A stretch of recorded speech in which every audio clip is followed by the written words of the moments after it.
Shake the herbs upside down. Now if any of the leaves drop, then the bunch has been kept for a little bit too long. G'day guys, it's Tan the Fruit Nerd, and today I'm going to teach you how to pick the freshest soft leaf herbs like coriander, spring onion and basil. Now a great herb needs to be really aromatic, and the aroma comes from the leaves, and if you crush a leaf from 15 centimeters away from your nose, the oil should shatter into the air and you should be able to smell it from this distance.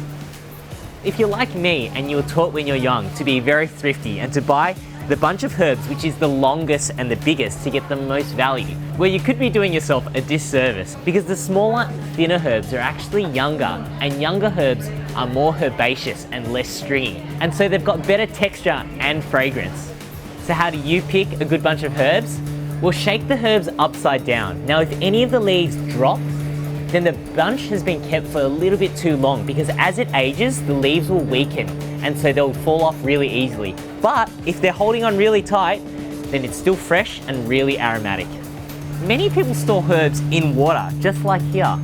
So the problem with storing herbs in water is, after a couple of hours, the water channels at the base block, and so they start to break down and rot.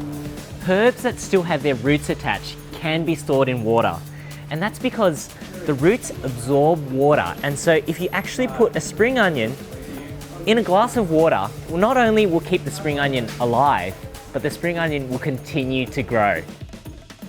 All right, let's grab a couple of bunches. Let me take you out back and I'm going to show you how to store your herbs at home. Now, herbs are made out of 60% or more water, so we want to protect our herbs from wind and moisture loss. And we're going to do that by using an airtight container. You're going to get a damp towel, place it inside the container, and then grab your bunch of herbs. Make sure the bunch of herbs is still intact to the stems. The stems are actually holding a lot of water and keeping those leaves nice and moist and aromatic.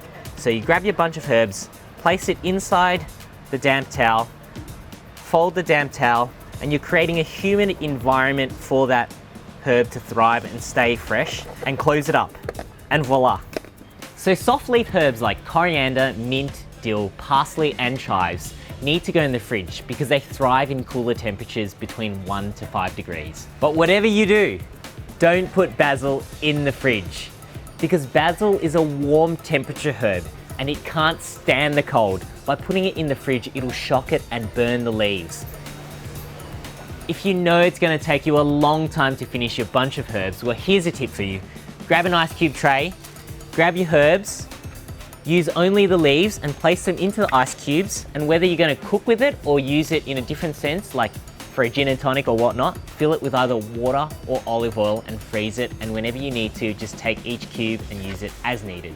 If you want to rip all the herb leaves off really quickly, grab the top of the stem and then with your other hand, slide down and rip all the leaves off. And there you go. Here's a fruit nerd tip. Spring onions need to be about 8 millimeters thick in diameter at the base to have the perfect balance of spiciness and aroma. If they're any thicker, they'll be bland, and if they're any smaller, they won't have any spice factor to them. Wherever you are, I hope these tips help you eat well, because my motto is that good food starts with good produce, and there's no substitute for fresh herbs.